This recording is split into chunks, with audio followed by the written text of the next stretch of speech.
Her eyes used to light up when you walked in. Now they barely register you. The texts that once came fast and eager are now slow and dry. The conversations that flowed without effort now feel like you're pulling teeth. You've felt this shift before. You've seen women's attention fade and their respect erode, and you've tried everything they told you would work. Being nicer, giving more, chasing harder. But all it's done is make you feel smaller, weaker, invisible, and the truth you've avoided is this. It's not about how much you give her, it's about the man you are when you stop giving her what costs you your dignity, because attraction is not built by constant availability, it's built by mystery, by discipline, by a man's refusal to trade his principles for temporary approval. And today we're going to break down 7 silent moves that make women crave your attention. Moves rooted in psychology, in reality, and in the timeless principles of Stoicism, because a Stoic man understands that his control begins and ends with himself, that he cannot command her emotions, but he can command his actions, his boundaries, and his time. And when you master that, you stop chasing women and start drawing them in without a word, because she feels it when you no longer hinge your worth on her validation. She feels it when your attention is earned instead of assumed, and she feels it when you move through life with purpose that doesn't bend to her moods. And some of you will resist this because you've been trained to believe that being liked is the same as being respected.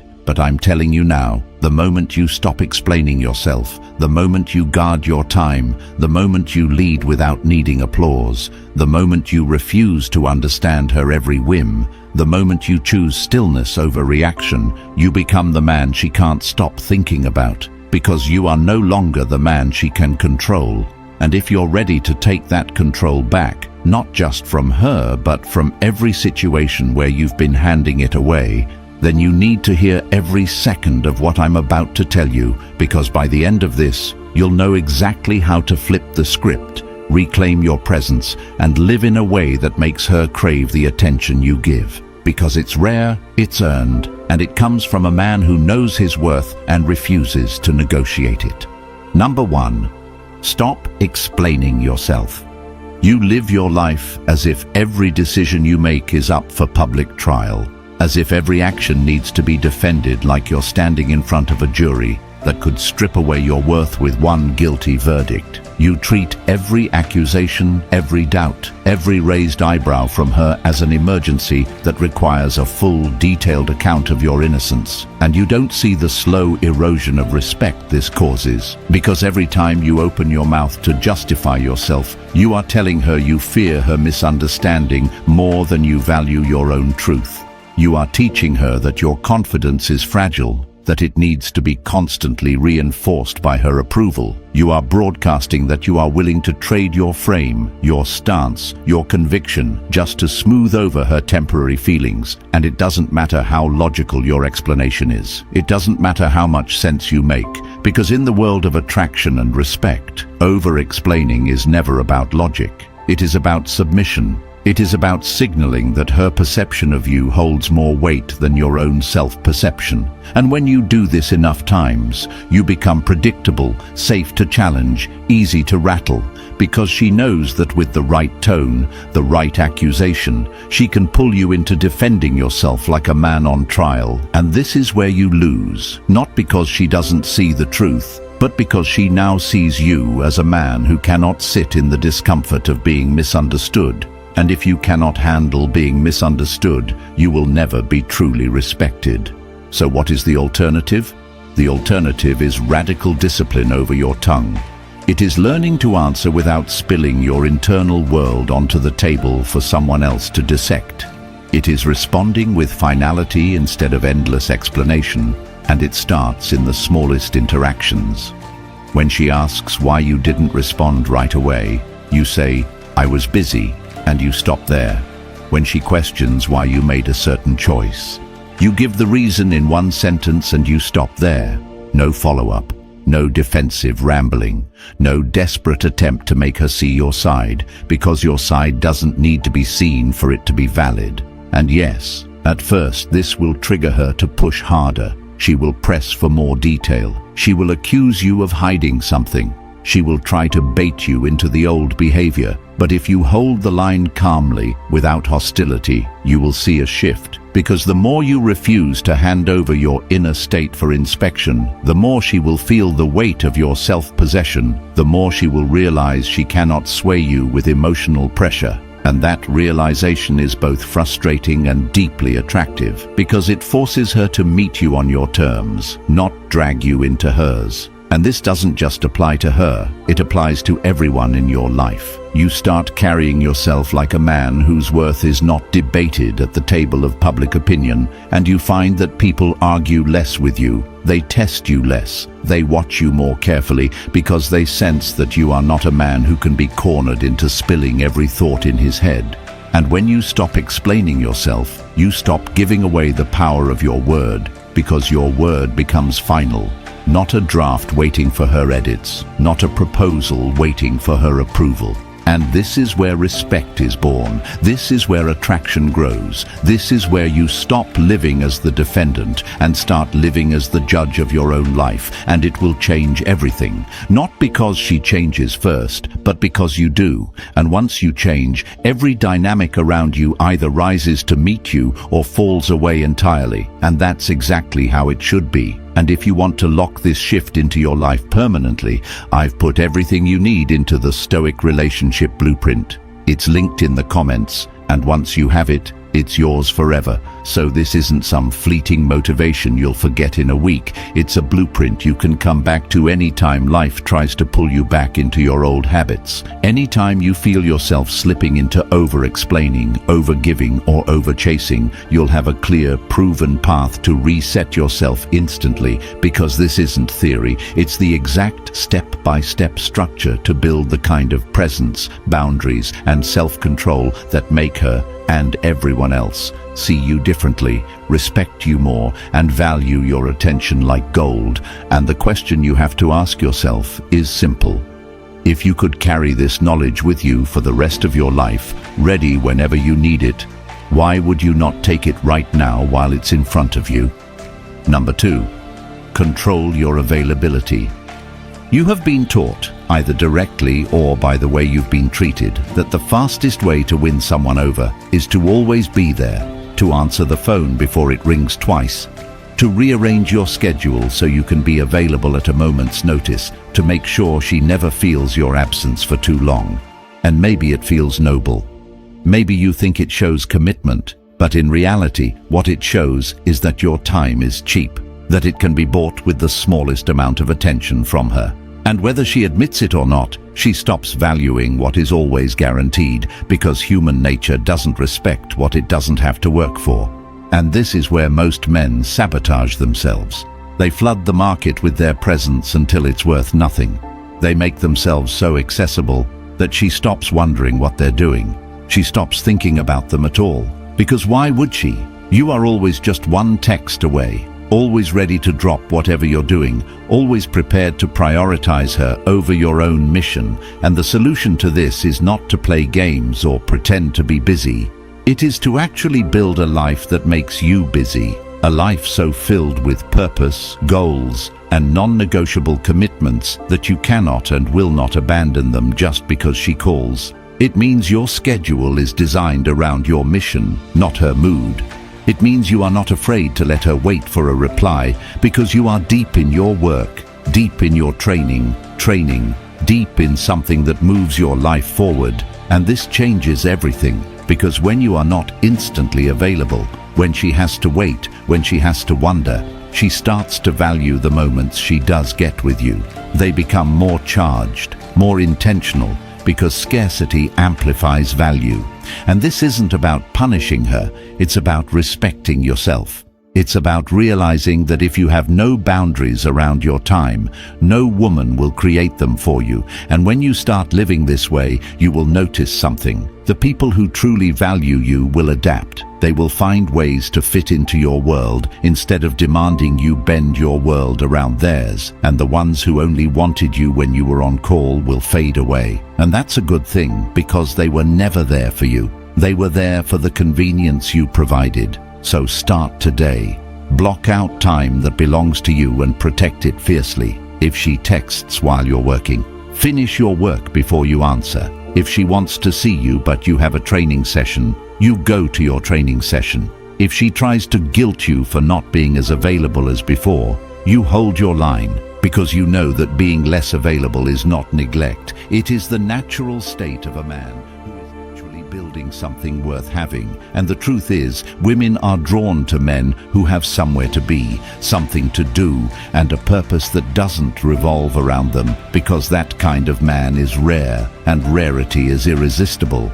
So stop flooding the market with your presence. Let her feel your absence, not as a manipulation, but as the inevitable result of you living a life that is too important to pause just to keep her entertained, because that is how you create desire that doesn't fade, respect that doesn't erode, and a relationship that revolves around mutual value, not constant availability. Number 3. Respond with calm, not emotion. You think you are showing strength when you raise your voice, when you fire back instantly, when you meet her emotional surge with your own, but what you are really doing is showing that she has access to your control panel, that with the right words, the right tone, the right accusations, she can flip your state from calm to chaos in seconds, and the moment she learns she can do that, the respect begins to erode. Because whether she admits it or not, no one deeply respects a man they can easily destabilize.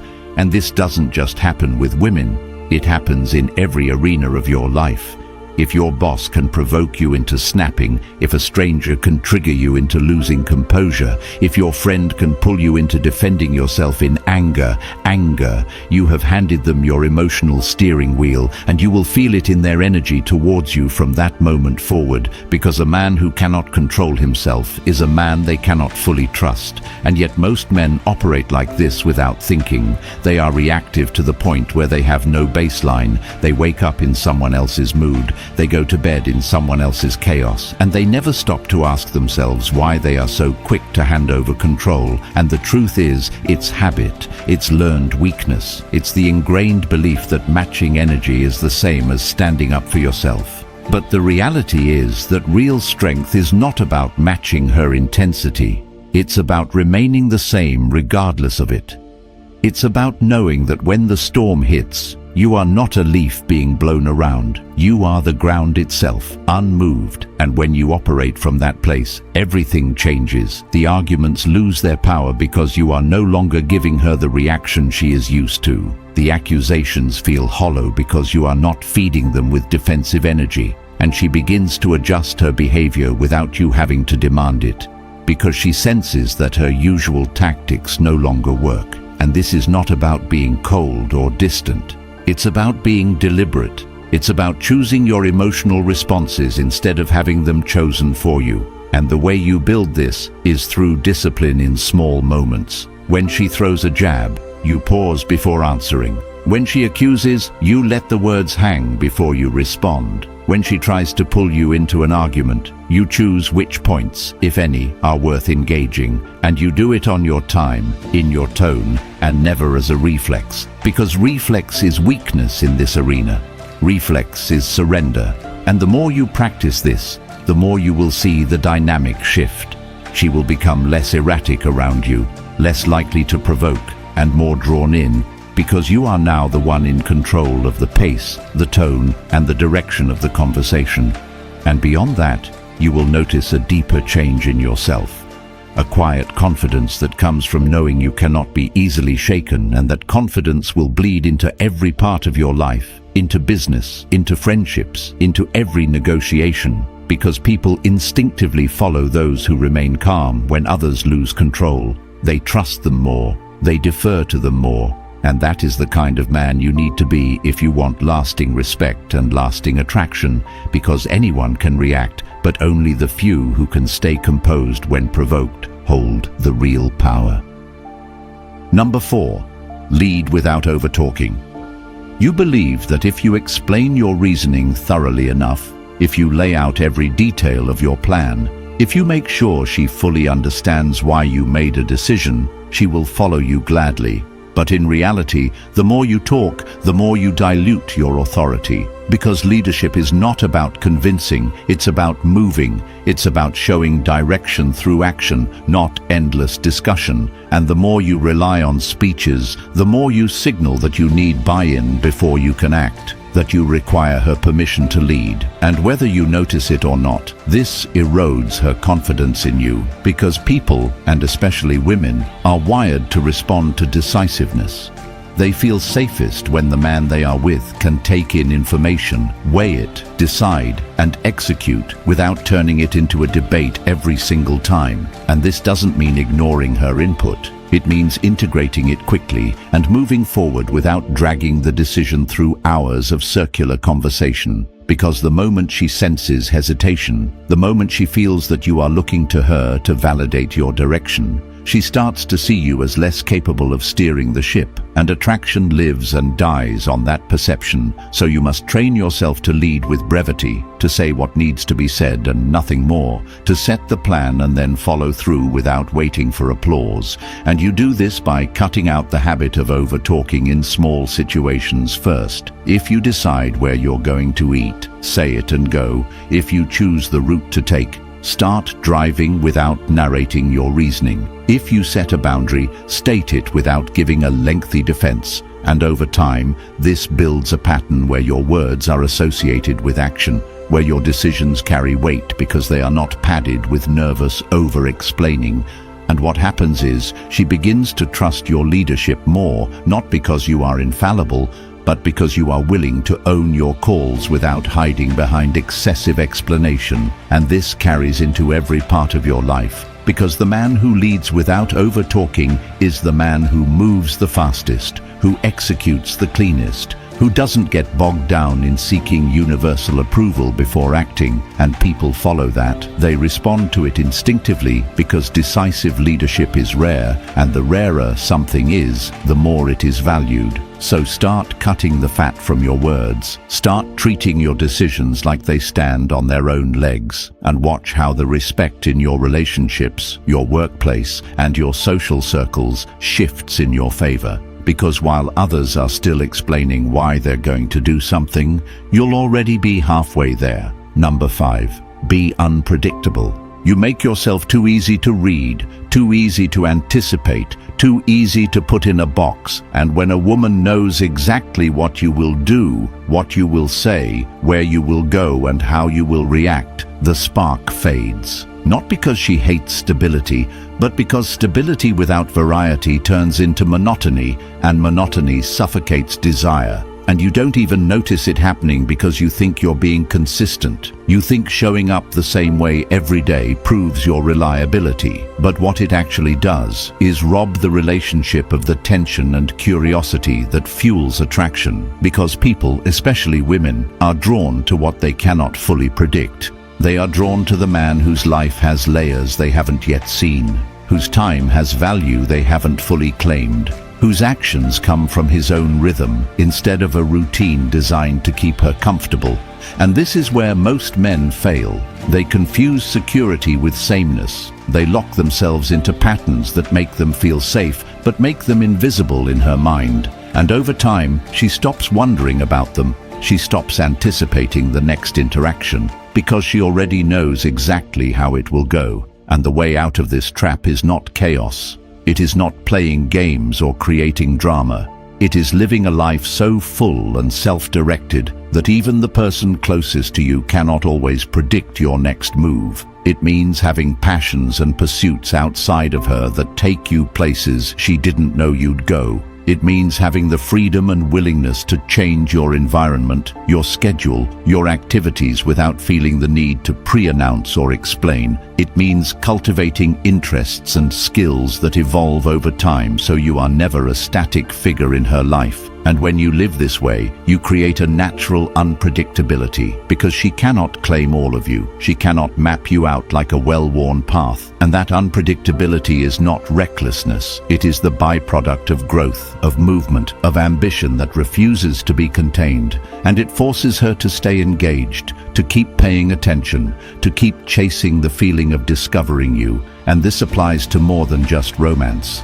It applies to every relationship and every perception people have of you. Because the man who is always in the same place doing the same thing, in the same way, becomes background noise in everyone's life. While the man who evolves, who adds new dimensions to himself, who refuses to be fully mapped out, remains in the foreground. And you can start building this today by doing something different with your time, by pursuing an interest you've put off, by saying yes to opportunities you normally decline, by changing the pace and structure of your days so they serve your goals rather than the comfort of predictability. And the more you do this, the more she has to pay attention, the more she has to wonder, the more she has to earn the right to be part of the unfolding story that is your life. Because the truth is, people value what they have to work to understand. They invest in what they feel they could lose if they stop trying. And if you want to keep the respect, desire and loyalty of a woman or anyone, you cannot make yourself so easy to figure out that they stop looking. You must keep moving, keep growing, keep surprising, not through gimmicks, but through genuine progress. Because progress is the most attractive unpredictability there is. And when you live this way, you never have to force her to crave your attention. She will crave it because she knows she doesn't have all of you, and she will never stop wanting to see the parts she hasn't yet discovered. Number 6, don't try to understand her every move. You exhaust yourself trying to decode every shift in her tone, every pause in her messages, every change in her energy, and you call it caring. You tell yourself you're just trying to be attentive, but what you're really doing is placing her at the center of your mental universe and treating her behavior like a puzzle that you're responsible for solving. And the brutal truth is that the more you obsess over understanding her every move, the more you train her to believe that she is the one who sets the pace, defines the terms, and determines the mood of the relationship, because you've made her behavior the main subject of your attention. And this is exactly why you feel drained, because you're operating under the illusion that if you can just understand her well enough, you can avoid conflict, you can keep her happy, you can make her stay. But all that does is put you in a permanent state of emotional reaction, where you are not living your own life, but constantly adjusting yourself to fit whatever she is feeling in that moment. And this is why you find yourself anxious when she is distant, why you overthink when she doesn't respond the way you expected, why you feel unsettled when you can't read her, because you've tied your sense of security to your ability to interpret and manage her emotions. And you need to understand that this is not leadership, this is not love, this is dependency disguised as attentiveness, and it strips you of the one thing that makes you truly attractive, your ability to be self-directed regardless of her behavior. And the way out of this is to stop making her patterns your project. Stop turning every silence into a crisis. Stop taking every mood change as a call to action, because not everything she does has a deeper meaning, and even if it does, it is not always your job to uncover it. Instead, start operating from the principle that your focus belongs on your mission, your growth, your standards, and that the people in your life, including her, are responsible for communicating their needs directly if they want them met. And yes, when you first do this, she may accuse you of being distant. She may test you by pulling away harder. She may demand that you go back to the man who was always trying to read her mind, but you cannot go back because that man was exhausted, insecure and reactive. And the man you are becoming is grounded, intentional and selective with his attention. And when you live this way, something shifts. She either steps up and starts communicating openly, or she drifts away because the game she wanted to play no longer works on you. And either outcome is a win, because you either build a relationship based on clarity and mutual respect, or you clear space for someone who values your presence without needing you to constantly analyze them. And the irony is that when you stop trying to understand her every move, she often becomes easier to understand, because your detachment from the guessing game forces her to be clearer if she wants to connect. And this applies everywhere in life, whether it's business, family or friendships, because the man who spends his time decoding others is always 2 steps behind them, reacting to their movements instead of making his own. But the man who moves with intention and lets others reveal themselves in their own time is always in the lead. So stop making her your study. Stop acting like your worth depends on predicting her next step, and start living as though your value is fixed, your path is set, and anyone who wants to walk beside you will show you who they are without you having to read between the lines. Because when you do this, you stop chasing clarity from her and start radiating clarity to her. And that is when the dynamic changes in your favor permanently. Number 7, say no without drama. You have spent too much of your life saying yes when you wanted to say no, agreeing to things that drain you, tolerating situations that go against your values, and bending your time and energy for people who would never bend in the same way for you. And you tell yourself it's to keep the peace, to avoid conflict, to show that you're supportive, but what you're really doing is teaching everyone around you, especially her, that your boundaries are soft, that your priorities can be overridden, that your respect can be bought with the smallest dose of approval or affection. And the more you do this, the less they value you, because people instinctively respect what is scarce and self-protected, and they take for granted what is always available and compliant. And the truth is, every time you say yes when you mean no, you are silently announcing that your life is not fully your own, that you will trade your time, your comfort, and your energy for the temporary relief of avoiding someone's disappointment.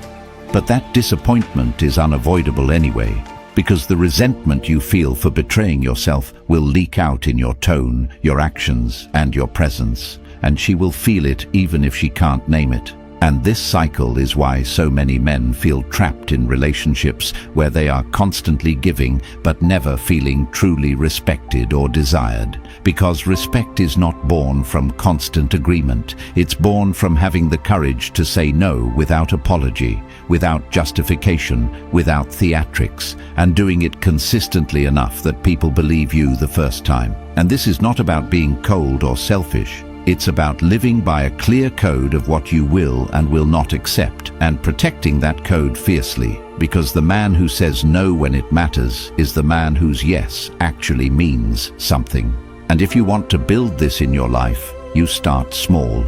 The next time someone asks for your time in a way that would pull you from something important, decline without a paragraph of excuses. The next time she pushes for something you're not willing to do, simply state, "No, I'm not doing that," and move on, not with anger, but with finality, because a boundary wrapped in calm certainty is unbreakable. And yes, at first this will shock her, it will frustrate her, it may even make her question whether you still care. But over time, if she has any respect for you at all, she will adapt, because boundaries create the space where respect grows. And the ones who cannot handle your no are the ones who are never going to value your yes. And the more you practice this, the more you will see the quality of your relationships shift, because people will know you cannot be manipulated with guilt. They will know that your attention, your time, and your energy are not things they can demand. They are things they must earn, and that shift will draw in the right kind of people while filtering out the ones who only wanted you for what you could give them without question. And in that space, you become a man whose presence has weight, whose agreements have meaning, whose life is no longer shaped by the demands of others but by the standards you set for yourself. And that is the kind of man who doesn't just attract respect, he commands it without asking. If you've listened this far, you already know the truth. Most men will hear this and do nothing. They'll nod, they'll agree, and then they'll go right back to explaining themselves, giving their time away for free and living at the mercy of a woman's moods. And those men will pay for it with years they can't get back, with regrets they'll carry to their last breath. But you don't have to be one of them. You can draw a line right now and decide that your life, your respect, and your power are no longer negotiable. That's exactly why I created the Stoic Relationship Blueprint for Men.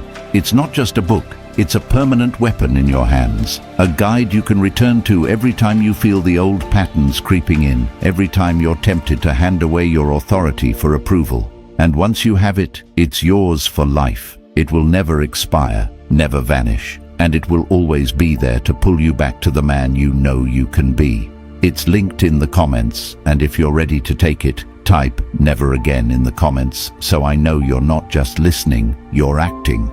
Then like this video and subscribe, because the more men hear these truths, the more we can pull them out of years of weakness and regret.